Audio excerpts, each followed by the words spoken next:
님이라 함이로라. 아멘. 오늘도 하나님의 은혜가 저와 여러분에게 함께하기를 기원합니다. 바랍니다. 지난주 말씀 이어서 계속해서 수전절에 있었던 이야기가 오늘 본문의 이야기입니다. 예수님께서는 자신을 선한 목자라고 말씀을 하셨습니다. 그리고 목자니까 자기 양이 있겠죠. 자기 양에게 영생을 준다라고 말씀을 하십니다. 그리고 내 양을 그 누구도 빼앗지 못한다라고 말씀을 하셨습니다. 그리고 내 양을 그 누구도 빼앗지 못하는 이유, 그것이 뭐냐 했을 때 하나님께서 예수님께 양을 주셨기 때문이다 라고 말씀하십니다. 그리고는 오늘 읽었던 요한복음 10장 30절에서 이렇게 말씀하십니다. 나와 아버지는 하나이니라 하신대. 나와, 그러니까 예수님과 아버지, 그러니까 하나님은 둘이라는 거예요? 하나라는 거예요? 하나라고 얘기하세요. 그런데 이때의 하나됨은 우리가 흔히 말하는 삼위일체, 이것을 말하는 것이 아닙니다. 이때의 하나됨은 무엇을 말하는가? 사역에, 일하는 것에 하나됨, 이것을 말씀하시는 거예요. 어떤 일을 하는데 하나가 되어서 일을 하는가? 잘 들어보시기 바랍니다. 하나님께서 예수님을 이 땅에 보내주셨습니다. 하나님께서 예수님을 이 땅에 왜 보내셨을까요? 딱 한 가지 목적을 위해서 보내셨습니다. 그건 바로 구원입니다. 하나님께서는 예수님을 구원하기 위해서 보내셨습니다. 그리고 예수님은 이 땅에 오셔서 무엇을 하셨냐면 구원하는 일을 하셨습니다. 구원하는 일은 다르게 말하면 영생을 주는 일입니다. 다르게 말하면 살리는 일입니다. 예수님께서 이 땅에 오셔서 이 목적을, 하나님께서 부여하신 그 목적을 위해서 일하셨습니다. 그러니까 구원이라는 이 목적을 위해서 하나님과 그리고 예수님께서 함께 하나가 되어서 일하신 것이 이곳에서 하신 것입니다. 그런데 이 말씀을 듣고 유대인들이 이렇게 이야기를 합니다. 31절 말씀에 유대인들이 다시 돌을 들어 치려 하거늘 예수께서 대답하시되 내가 아버지로 말미암아 여러 가지 선한 일로 너희에게 보였거늘 그 중에 어떤 일로 나를 돌로 치려 하느냐. 예수님께서 뭐라고 하시죠? 32절에서 예수님께서 아주 분명하게 말씀하시죠. 내가 아버지로 말미암아 선한 일로 너희에게 보였다라고 얘기하죠. 그러니까 지금 예수님께서 내가 아버지와 하나다라고 얘기했을 때는 나도 하나님이고 하나님도 하나님이고, 그러니까 우리는 똑같이 하나님이 그 얘기를 하신 것이 아니라 사역의 하나됨, 하나님께서 나와 함께 하셔서 내가 지금 무슨 일을 했냐면 선한 일을 했다라고 하시면서 이 하나됨이 사역의 하나됨, 일하는 것에 있어서의 하나됨을 분명하게 말씀을 하십니다. 그러면서 예수님께서 말씀하시죠. 무슨 일로? 내가 선한 일로 너희에게 보였거늘 무슨 일로 나를 돌로 치려 하느냐. 이 질문하시자 33절 말씀 잘 보시기 바랍니다. 유대인들이 이렇게 대답을 합니다.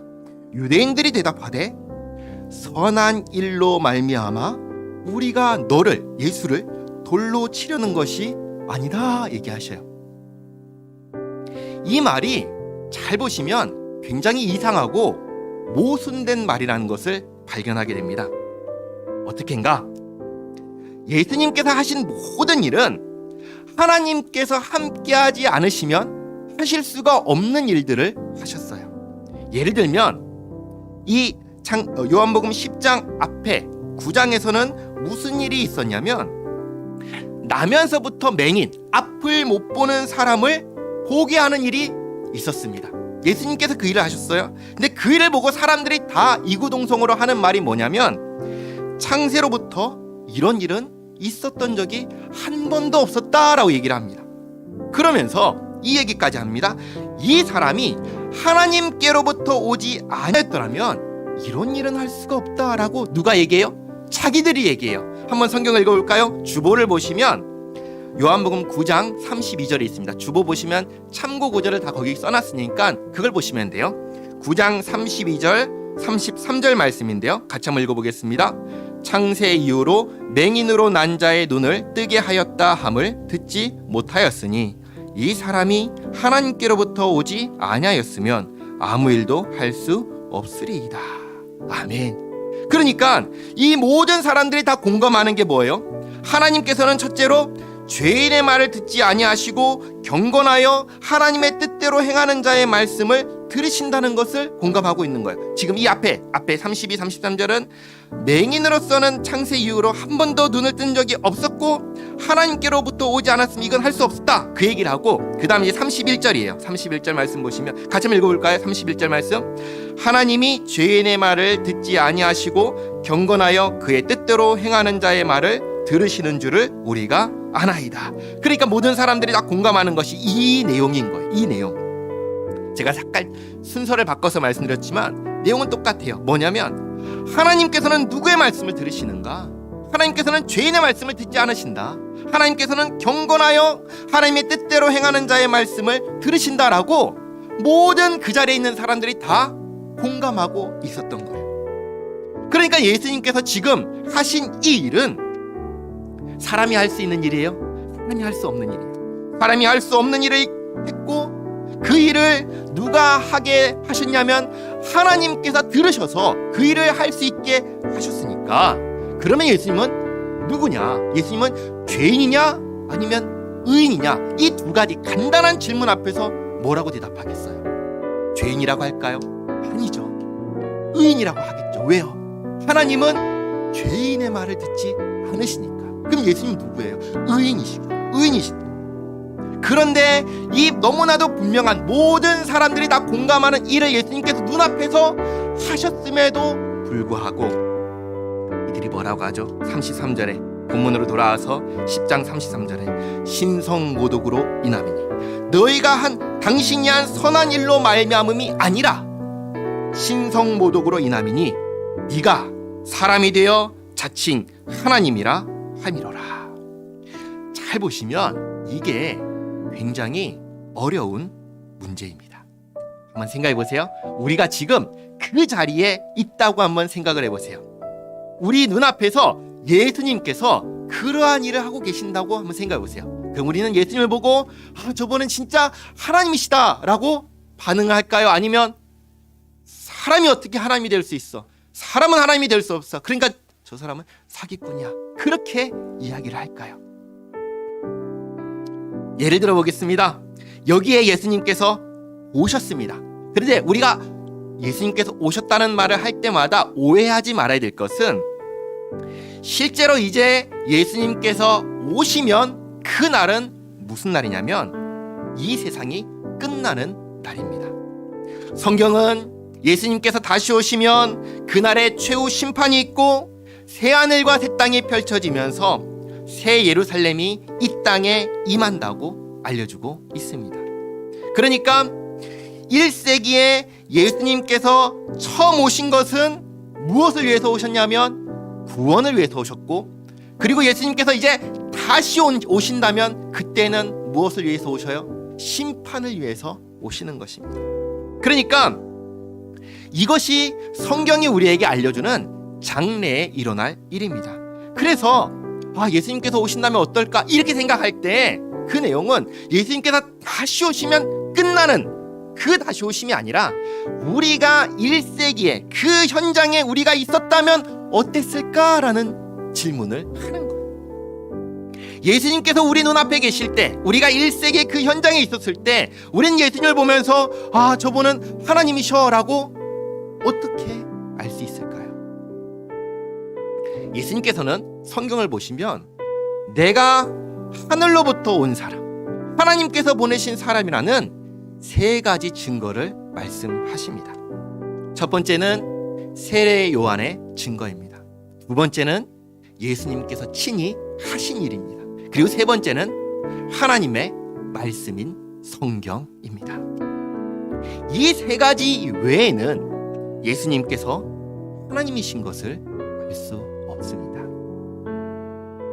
그런데 만약에 성경이 없는 사람, 그리고 세례 요한을 모르는 사람, 그러면 이 사람은 예수님께서 하나님이신 것을, 하나님께서 보내신 분이라는 것을 어떻게 알 수 있을까요? 방법은 하나밖에 없습니다. 뭘까요? 하나님만이 하실 수 있는 것을 하면 되는 거예요. 그렇죠? 하나님만이 하실 수 있는 것을 예수님께서 하시면 그분은 하나님이 맞구나. 그렇죠? 누구나 다 할 수 있는 것을 하시면 그건 나도 할 수 있는 거야 하지 않겠어요? 그러니까 하나님만이 하실 수 있는 것을 예수님께서 하시면 저분은 다른 분이시구나, 저분은 우리와 달라, 저분은 하나님이시구나 할 수 있는 것이죠. 자, 그러면 하나님만이 하실 수 있는 것이 무엇일까요? 하나를 꼽자면 뭐죠? 창조하시는 일이죠. 창조하시는 일. 예수님께서 하신 많은 사역 중에서 이 창조와 관련된 일을 몇 가지 꼽으라고 한다면 바로 오병이어 사건일 것입니다. 오병이어 사건. 떡 5개와 물고기 2마리로 5,000명이 넘는 사람들을 먹이신 그 일입니다. 성경에서는 그 일을 이야기하면서 이렇게 그 상황을 알려줍니다. 뭐라고 알려주는가? 이곳에는 먹을 것도 없고 먹을 것을 구하기 위해서 많은 돈이 필요한데 사람들에게 돈을 걷어도 이만큼이 부족합니다 라고 이야기를 합니다. 그러니까 돈이 있어요, 없어요? 돈도 없어요. 이곳에 먹을 것이 있어요, 없어요? 먹을 것도 없어요. 먹을 것을 찾으니까 한 아이가 등장합니다. 그 아이가 갖고 있던 게 뭐예요? 오병이어입니다. 떡 5개와 물고기 2마리. 5,000명이 넘는 사람들이 이거 가지고 배를 채울 수 있겠습니까? 불가능한 것이죠. 그런데 예수님께서 친히 축사하시고, 그러니까 우리가 밥 먹을 때마다 기도하는 것처럼 기도를 하시고 친히 제자들에게 나눠주십니다. 그리고 다 먹이고 남는 것을 버리지 말고 거두어 오라고 하십니다. 그렇게 해서 거두었더니 얼마나 거두었는가?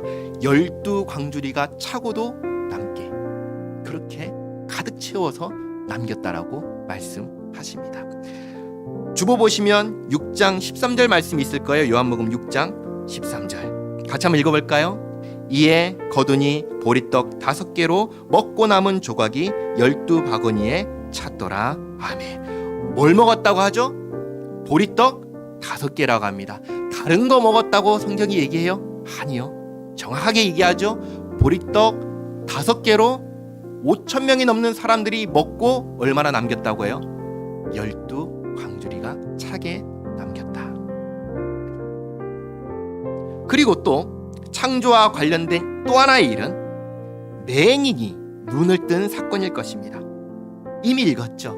그러니까 사람이 할 수 없는, 오로지 하나님만이 하실 수 있는 그 일을 지금 누가 하신 거예요? 예수님께서 친히 하신 거예요. 한 사람 앞에서요? 아니요. 무수히 많은 사람들 앞에서 공개적으로 보여주신 거예요. 그리고 또 한 가지가 있습니다. 무엇인지 아세요? 부활입니다. 나중에 이제 요한복음을 쭉 살펴보고 있으니까 나중에 또 살펴보겠지만 유명한 이야기가 있습니다. 죽은 지 3일이나 된 나사로를 살리신 이야기입니다. 요한복음 11장 43절 44절 말씀인데 주보를 보시고 같이 한번 읽어보겠습니다. 43, 44절입니다. 이 말씀을 하시고 큰 소리로 나사로야 나오라 부르시니 죽은 자가 수족을 배로 동인 채로 나오는데 그 얼굴은 수건에 쌓였더라. 예수께서 이르시되 풀어놓아 다니게 하라 하시니라. 아멘. 그러니까 죽은 자를 살리시는 일, 죽은 자에게 생명을 주시는 이 일 누가 하실 수 있는 거예요? 하나님만이 하실 수 있는 일인 거예요. 이 이외에도 사람들이 요구하는 대로 거절하지 않으시고 수없이 많은 표적을 행하셨습니다. 그래서 사람들이 심지어 이렇게까지 이야기를 합니다. 요한복음 7장 31절 말씀 같이 한번 읽어보겠습니다. 무리 중에 많은 사람이 예수를 믿고 말하되 그리스도께서 오실지라도 그 행하실 표적이 이 사람이 행한 것보다 더 많으랴 하니. 많이 했다는 거예요? 조금 했다는 거예요? 많이 하셨다는 거예요. 그러니까 오늘날 우리들이 말하는 대로 내 눈앞에 보여달라, 보여주면 믿겠다 라고 할 때 예수님께서 그때 이 땅에 계시면서 다 보여주신 거예요. 다 행하신 거예요. 근데 문제가 한 가지 있습니다. 이게 뭔지 아세요? 문제는 보여줘도 안 믿는다는 거예요.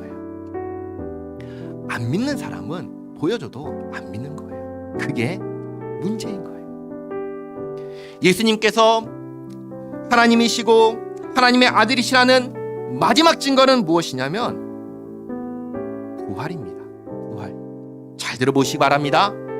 예수님께서 이 땅에 계셨던 1세기에 십자가에서 죽은 사람은 예수님 한 분이실까요? 아니면 무수히 많은 사람들이 십자가에서 죽었을까요?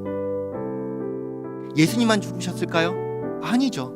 무수히 많은 사람들이 십자가에서 죽었습니다. 왜냐하면 그 시대는 로마가 유대인을 지배하고 있던 시대이기 때문입니다. 우리나라의 일제강점기를 생각하시면 됩니다. 똑같습니다. 로마가 유대인을 지배하고 있었기 때문에 유대인들 중에는 마치 우리나라의 친일파처럼 로마의 친로마파, 로마에 친해지고 로마에 아부하고 로마 어떻게 하면 잘할까 하면서 같이 하는 유대인이 있는가 하면은 우리나라의 독립운동을 꿈꾸는 사람들처럼 그렇게 로마에 반대하고 독립을 하려고 모여서 고군분투하는 사람들이 있었습니다. 로마는 자신에게 복종하지 않고 로마의 반역을 하려는 이러한 사람들, 근데 이러한 사람들이 들고 일어나면 어떻게 해요? 잡아서 본보기를 보였습니다. 무엇으로요? 십자가에서 못 박혀 죽임으로. 그러니까 그 시대에 무수히 많은 사람들이 십자가에서 죽었습니다. 그리고 예수님도 십자가에 못 박혀 죽으셨습니다. 그러면 그 많은 사람들과 예수님 차이가 뭘까요? 똑같이 십자가에서 죽었잖아요. 차이가 뭘까요? 차이는 한 가지입니다. 뭐예요? 부활입니다. 부활. 인류 역사 속에서 부활은 단 한 번 일어난 사건입니다. 그래서 의미가 있는 것입니다. 잘 생각해 보세요. 만약에 부활이 흔한 일이라면 그래서 인류 역사 속에서 여러 번 목격할 수 있는 것이 부활이라고 한다면 예수님의 부활이 대단한 걸까요? 아니겠죠. 왜 아니겠죠? 흔한 일이니까요. 누구나 흔히 할 수 있는, 누구한테나 일어날 수 있는 부활이 예수님께도 만약에 일어났다면 다를 게 있어요? 다를 게 없죠. 그러니까 역사 속에서 부활은 한 번 일어난 것입니다. 물론 예수님께서 이 땅에 계실 때 여러 사람들을 예수님께서 친히 살리셨습니다. 방금 전에 읽었던 나사로를 비롯해서 한 딸 아이를 살리시기도 하고 많은 일들이 있었습니다. 죽어가는 청년을, 죽어서 장사 지내는 청년을 살리기도 하고 그러셨습니다. 그건 누가 하신 거예요? 예수님께서 살리신 거예요. 그러나 예수님께서 십자가에 못 박혀 죽으시고 다른 누가 대신 살려주는 것이 아니라 예수님께서 부활하신 이후로, 그리고 승천하신 이후로 인류 역사 속에 예수님처럼 부활한 사람은 있어요, 없어요? 없어요. 유일한 거예요. 누구한테나 다 일어나는 부활이라면 다를 게 없지요. 그러나 오직 한 사람, 예수님께만 일어난 일이기에 이것은 특별한 일이고 이것이 증거가 되는 것입니다. 그 시대에 무수히 많은 사람들이 십자가에서 죽었지만 다 죽고 끝났어요. 단 한 사람, 예수님께서 부활하셨기에 이걸로 분명한 증거를 보여줬다. 성경이 이야기하는 것입니다. 기독교는 구원의 종교입니다. 구원은 살리는 것입니다. 누가 살려요? 하나님께서 살려주시는 것입니다. 그 살아남의 핵심은 부활입니다. 죽음으로 끝나는 것이 아니라 다시 살아나는 데 있습니다. 그래서 기독교는 부활의 종교입니다. 부활이 없으면 기독교도 없어요. 예수님께서 부활하지 않으셨으면 기독교는 없는 것입니다. 자, 그러면 이 증거 이외에 또 어떤 증거를 보여줘야 할까요? 이 증거 외에 무엇을 보여주면 예수님께서 하나님이시구나, 예수님께서 하나님께서 보내신 그 분이 맞구나, 어떤 증거를 보여주면 이것을 받아들이고 믿을 수 있을까요? 다른 증거 보여달라, 이 말은 다르게 말하면 나는 믿지 않겠다는 말과 똑같은 거예요. 1세기에도 무수히 많은 증거를, 무수히 많은 표적을 보여줬어도 뭐라고 해요? 딱 한마디 하죠. 너는 사람이다. 너는 신성모독의 죄를 범했다. 누가 이렇게 얘기했죠? 바리새인들이, 유대인들이 이렇게 얘기한 것입니다. 한 가지를 더 말씀드리겠습니다. 우리는 사람을 믿을까요? 우리는 사람을 믿지 않아요. 사람을 믿지 않아요. 예수님께서 그냥 인간이라면, 그냥 사람이라면 우리는 인간 예수님, 사람 예수님을 믿을 이유가 없습니다. 믿을 필요가 없습니다. 예수님께서 하나님이시기에 우리는 예수님을 믿는 거예요. 한번 생각해 보시기 바랍니다.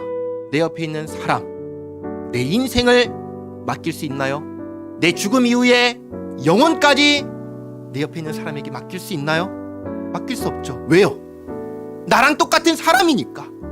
나도 책임질 수 없는 내 인생인데, 내가 할 수 없는 내 인생을 내 옆에 있는 이 사람이 어떻게 책임질 수 있나요? 없는 것이죠. 그러니까 우리는 사람을 믿지 않아요. 우리는 사람을 믿지 않아요. 예수님께서 인간이라면 우리는 예수님을 믿을 이유가 없는 것입니다. 예수님께서 하나님이시기 때문에 우리는 예수님을 믿는 것입니다. 그리고 정말 중요한 것, 우리가 믿는 믿음의 내용이 무엇인가요? 우리는 무엇을 믿나요? 우리가 믿는 믿음의 내용은 이것입니다. 하나님께서 아들 예수님을 이 땅에 보내주셔서 우리를 구원하셨다는 것을 믿습니다. 우리를 구원하셨다는 것을 믿습니다. 다시 말씀드립니다. 우리의 믿음의 내용은 하나님께서 나를 구원하셨다는 것을 믿는 거예요. 뭐가 먼저일까요? 구원이 먼저일까요? 믿음이 먼저일까요? 구원이 먼저입니다. 하나님께서 예수님을 보내주셔서 우리를 구원하셨습니다. 나를 구원하셨습니다. 언제요? 언제 구원하셨죠? 2000년 전에 이 땅에 오셨을 때 십자가에 못 박혀 죽으시고 부활하심으로 우리 죄를 사하시고 우리에게 생명을 주셨죠. 그것은 시간 속에서 일어난 일입니다. 시간 속에서. 그러나 이 시간이 창조되기 전에, 이 세상이 창조되기 전에 하나님께서 먼저 계획하셨습니다. 구원하셨습니다. 성경 읽어보겠습니다. 에베소서 1장 4절부터 6절 말씀인데 같이 한번 읽어보겠습니다. 곧 창세전에 그리스도 안에서 우리를 택하사 우리로 사랑 안에서 그 앞에 거룩하고 흠이 없게 하시려고 그 기쁘신 뜻대로 우리를 예정하사 예수 그리스도로 말미암아 자기의 아들들이 되게 하셨으니 이는 그가 사랑하시는 자 안에서 우리에게 거저 주시는 바 그의 은혜의 영광을 찬송하게 하려는 것이라. 아멘. 시간 속에서는 2000년 전에 구원하셨지만 창조되기 전에, 창조하시기 전에 하나님께서 이미 우리를 택하시고 구원하셨습니다. 구원은 누구에게 달린 일입니까? 구원은 누가 이루는 것입니까? 구원은 나에게 달린 것입니까? 사람이 하는 것입니까? 아니요, 그렇지 않아요. 구원은 전적으로 하나님께 달린 것입니다. 구원은 하나님께서 베푸시는 거예요. 하나님께서 하시는 거예요. 하나님께서 하시는 구원이 먼저입니다. 그리고 구원받은 사람에게 생기는 게 무엇이냐면 믿음인 것이에요. 믿음인 것이에요. 구원이 먼저고 그 다음이 믿음인 거예요. 예를 들어 보겠습니다. 물에 빠진 사람이 있습니다. 이 사람은 물에 빠져서 정신이 있어요, 없어요? 정신이 없어요. 죽어가고 있어요. 그런데 어떤 사람이 물속에 들어가 헤엄쳐서 그 사람을 건져냅니다. 그럼 그 사람이 자기를 구한 사람이 누군지 알아요, 몰라요? 모르죠. 정신이 없는데 어떻게 알아요? 일단 살죠. 그렇죠? 그 다음에 알려주죠. 이 사람이 너를 구했다. 그렇죠? 그러면 건진받은 이 사람이 비로소 저분이 나를 구했구나 라고 알게 되죠. 이게 믿음인 거예요. 이게 믿음인 거예요. 우리가 믿는 믿음은 하나님께서 예수님을 보내주셔서 우리를 구원하셨다는 것을 믿는 거예요. 이것이 믿음의 내용이에요. 그러면 우리가 구원받기 위해서 해야 할 것이 있어요? 해야 할 것이 있나요? 없어요. 할 것이 없어요. 방금 전에 말씀드렸던 물에 빠진 사람이 자기 구해달라고 뭘 했죠? 죽어가는데 뭘 할 수 있어요? 아무것도 할 수 있는 게 없죠. 구원은 전적으로 하나님께서 이루어 주시는 거예요. 사람 편에서 내가 구원받기 위해서 할 수 있는 게 없어요. 왜요? 죽었는데요. 무엇으로 죽었죠? 죄로 인해서 죽었죠. 죄로 인해서 죽었죠. 우리 모든 사람들이 다 공감하는 것 한 가지. 털어서 먼지 안 나오는 사람 있나요? 없지요. 우린 다 죄인이에요. 우리 안에는 더러운 걸로 가득 차 있습니다. 우리가 구원받을 자격을 우리에게서 찾는다면 찾을 수 없습니다. 우리에게서 그 자격 보지 않으셔요. 하나님께서 구해 주십니다. 일방적으로 구해 주십니다.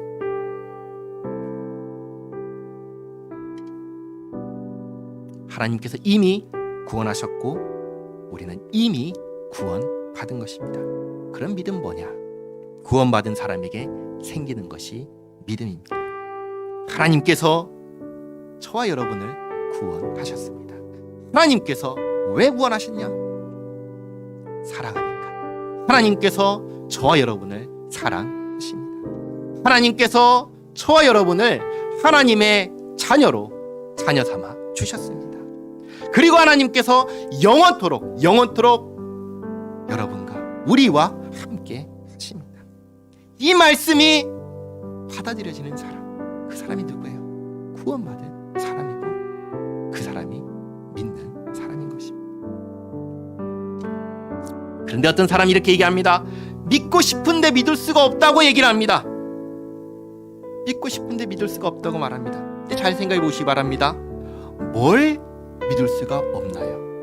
무엇 때문에 믿을 수가 없나요? 부활을 증명해봐. 내가 누가 부활하는 걸 보면 믿겠어? 아니요. 부활은 뭐라고 말씀드렸죠? 부활은 특별한 사건입니다. 유일한 사건입니다. 그렇기에 부활하신 것입니다. 예수님만 하실 수 있는 일이기에 특별한 것입니다. 모든 사람들이 다 부활하면, 역사 속에서 예수님 없이도 다 부활한다면, 나도 부활한다면, 그게 어떻게 예수님께서 하나님께서 보내신 유일한 구원자라는 증거가 될 수 있겠습니까? 그래서 이 부활은 유일한 단 한 번 일어난 사건인 것입니다. 예수님께서 하나님께서 보내신 구원자이며 예수님께서 하나님의 아들이신 것, 하나님이신 것을 증명하는 것이 아까 세 가지가 있다고 했죠. 첫 번째는 세례 요한의 증거, 두 번째는 예수님께서 친히 하신 사역, 세 번째는 하나님의 말씀인 성경이라고 했습니다. 요한복음은 성경이 예수님을 증언한다고 분명하게 얘기합니다. 요한복음 5장 39절 말씀 또 같이 한번 읽어볼까요? 요한복음 5장 39절, 너희가 성경에서 영생을 얻는 줄 생각하고 성경을 연구하거니와 이 성경이 곧 내게 대하여 증언하는 것이니라. 아멘. 성경은 하나님의 말씀입니다. 내가 도무지 예수님을 못 믿겠다. 그러면 두 가지를 하십시오. 첫 번째는 무엇인가? 성경을 읽으십시오.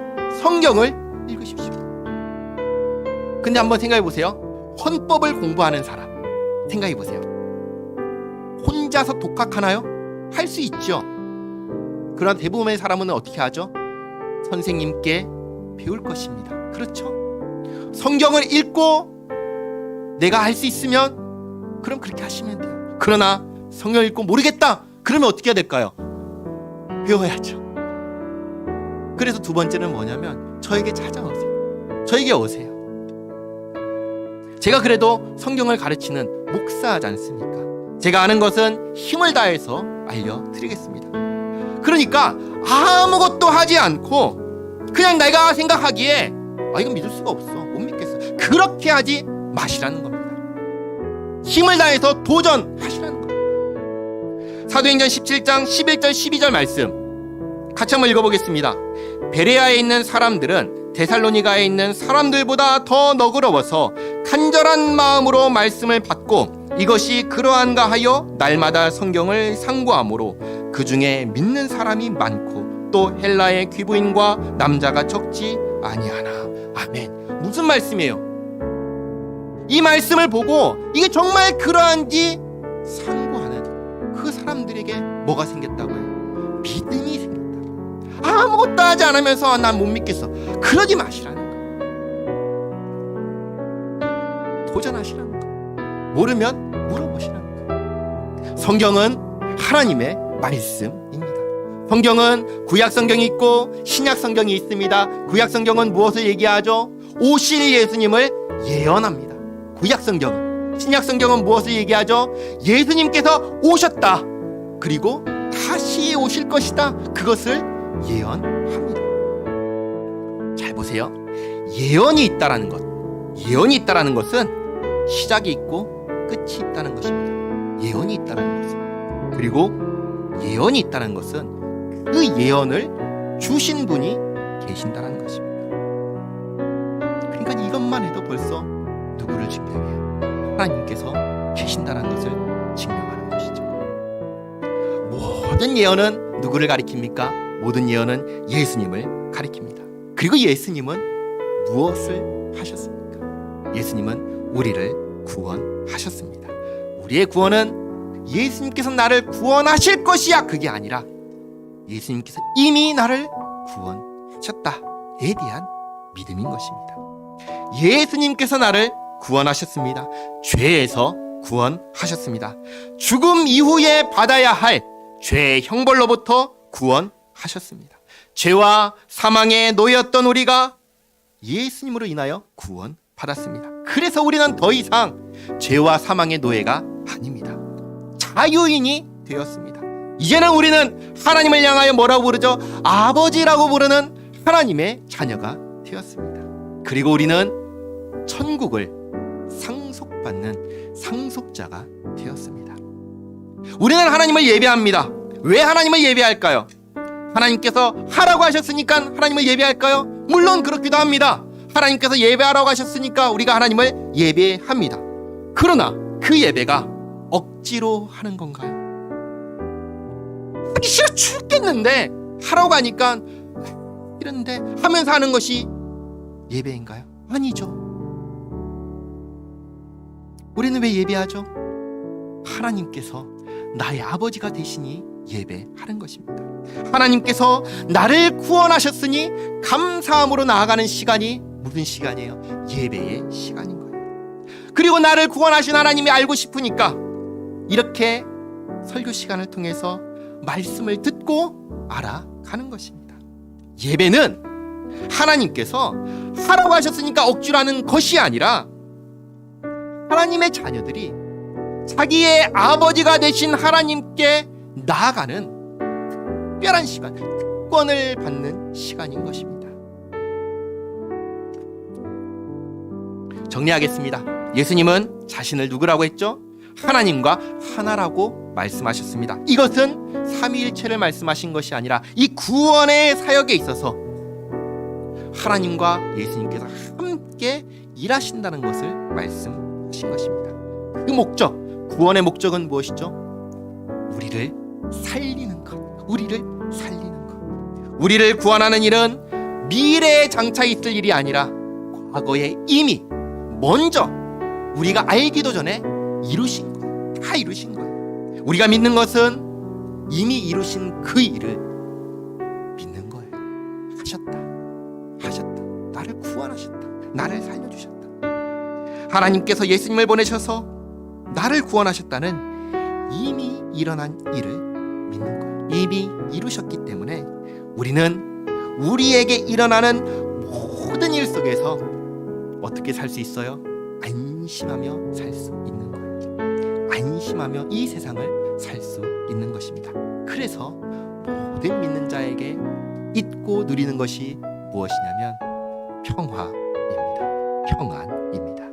하나님께서 우리를 구원하시고 우리에게 평안을 주셨습니다. 오늘은 2023년 설 명절입니다. 하나님께서 주신 평안 속에서 온 가족이 함께하는 복된 하루 되시기를 바랍니다. 기도하겠습니다. 하나님, 우리를 구원하신 은혜에 감사드립니다. 하나님께서 예수님을 보내주셔서 2000년 전에 십자가에서 죽으심으로 우리가 받아야 하는 죄벌을 대신 받으시고 또 부활하심으로 우리를 구원하셨다는 것을 확실하게 증언하셨습니다. 그래서 우리가 하나님께서 우리를 구원하셨음을 믿고 이 세상을 안심하며 살아갑니다. 하나님 감사합니다. 뿐만 아니라 우리를 하나님의 자녀 삼으셔서 이 세상 살아갈 때 우리를 구원하신 예수님의 이름으로 하나님께 구하는 모든 것을 가장 좋은 것으로 언제나 들어주심에 감사합니다. 하나님, 이 은혜를 어떻게 무엇으로 보답할 수 있나이까? 하나님, 바라옵기는 우리 평생의 삶이 주님께서 베푸신 은혜를 기억하며 주님의 영광을 돌리는 삶이 되기를 원합니다. 주님 도와주시옵고 인도하여 주시옵소서. 예수님의 이름으로 기도하옵나이다. 아멘.